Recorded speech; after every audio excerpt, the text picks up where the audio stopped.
good morning, evening, or afternoon, whichever one's going on for you at this current point in time. I recently picked up a bunch of bit holders, as you can see, because I wanted to do a little more organization, and rather than me having to take around a whole case of Makita bits, I wanted to maintain just the necessities and then grab what I need as needed. So, in this box, very small, very straightforward, we can see there, pull the little collet, put your bit in, and shut up and let go. Right? Super simple. By Katerk. Katerk. Right? Katerk. In case anybody cares. I'll leave a link in the description of these just in case you want to check them out for yourself. But I want to be honest, and just after initial impressions, I am not impressed. So let's talk about what I don't like about them. First and foremost, you get 2 carabiners and you get 10 of these. At the price that they're giving it to you for, it's basically like $1 for the carabiner and then $1 each. So you get what you pay for. Initially, smell your hands. If you get these, just hold them for a little bit and then smell your hands. It smells like you've been fondling old keys all day. Just the smell of old, like low quality metal is what you're initially greeted with. That's one.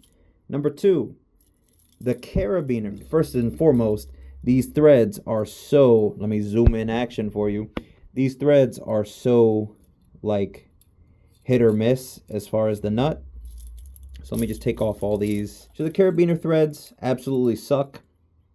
The carabiner nut in there, once you're done, putting your bits in whatever order you need, they're very like squeaky, hit or miss. As far as like if you don't thread them the right way or if they don't catch the right way, like right now you have to really press on them. You can see how my nails are turning white. Like you really have to press on this to get it through, to get it to go up to where it's going to hold this from opening. Now it does spring back, which I appreciate, but if you look closely, you can see that the arm is not level. Right? It's not straight, so it's not going to come back every time to the same spot. Sometimes it'll get caught and do that, right? And that's because the rivets, one, are crooked, right? Let me see if I can turn on the light. The rivet is crooked in there, and so when it snaps back, it'll sometimes be, off wherever it is. You have to force it over until it gets to the right position to where you can't open it, right? That's its purpose. But in order for you to get it where it's supposed to go, it's supposed to sit like that. And it does, but listen to that. You hear that clicking? This thing skips threads. Like it's just the threads from the nut and the threads that are on the carabiner itself. It's almost like they don't add up. Can you hear that? Right? So it skips a thread or two. And if you think it's just one, this one's even worse. This one just pulled straight off. You see what I mean? So, like there's no magic, no editing, right? You put it here, you can pull it straight over once it gets to a certain point. It's just like more for decoration. Those threads are not happy.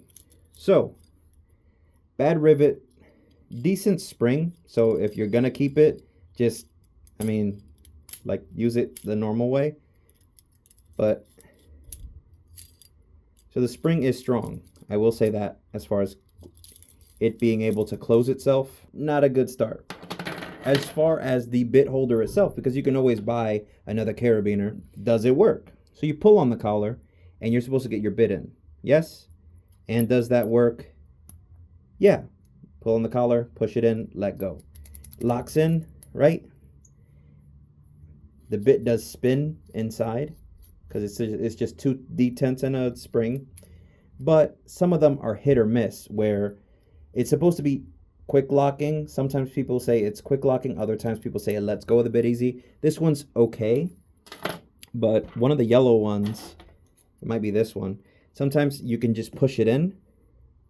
But if you can push it in, then you could pull it out with, you see what I'm saying? So that one, without me pulling on the collar, that one goes in. But if it goes in, it also slips out. So with minimal force, you lose your bit. So this yellow one's okay, but this one, you can just put your bit in without even needing to pull on the collar, which is, good in a way if it was simple, but it's more different positions. So if you look in there, you can see the detent there, and if I turn it around, detent there, right? So when you put a flat side of the hex shank against one of those, it just slides in with it like a small turn, right? It slips in without you pulling on the collar.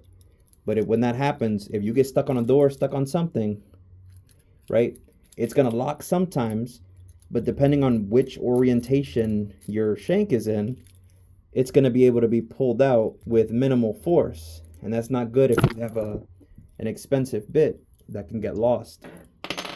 So I'm trying to give this as fair of a chance, but it's very like one's good, one's bad, one's good, one's bad.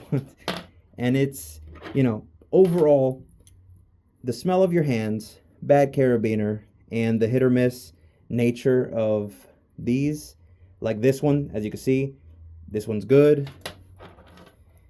Is it reliable? I'm gonna say, assuming you probably got a better set than I did, maybe. And for this price tag, you get all of this. Is it good? Sure, but I can't risk, losing Makita bits, because I'd have to buy the entire set over in order to get individual value. These are expensive to lose, but they're my absolute favorite. These are the Makita XPS impact bits. So if you should happen to see Katerk on Amazon and you're looking for these bits, I'm gonna have to say for now, pass.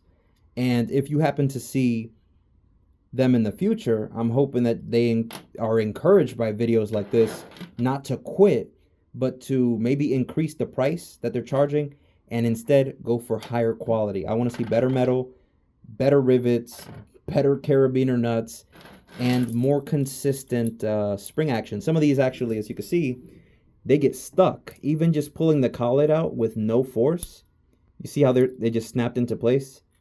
So some of these, sometimes they get caught and they're just like,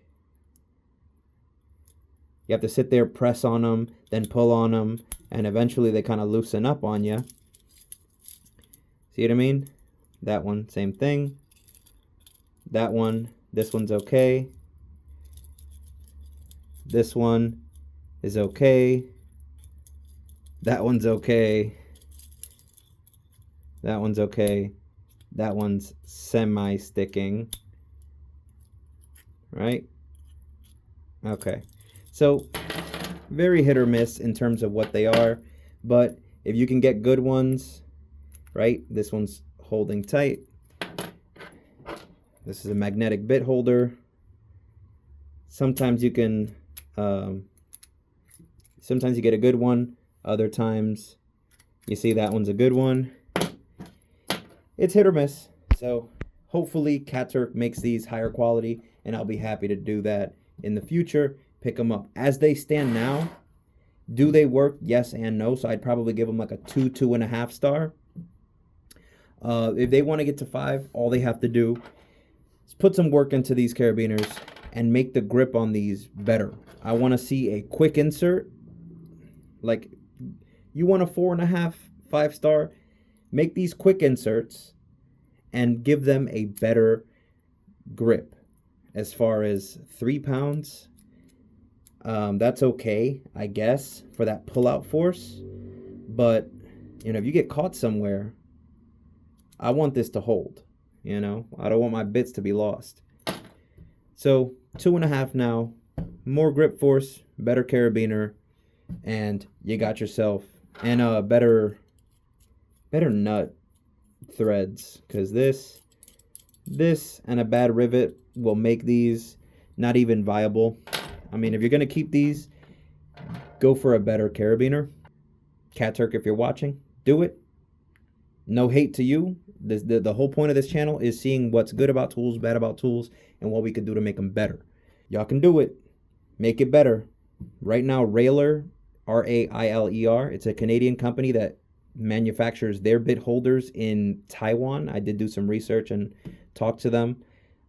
Those are some of the most popular bit holders out right now, so I might get my hands on those instead. So have yourself an excellent day. Work smart.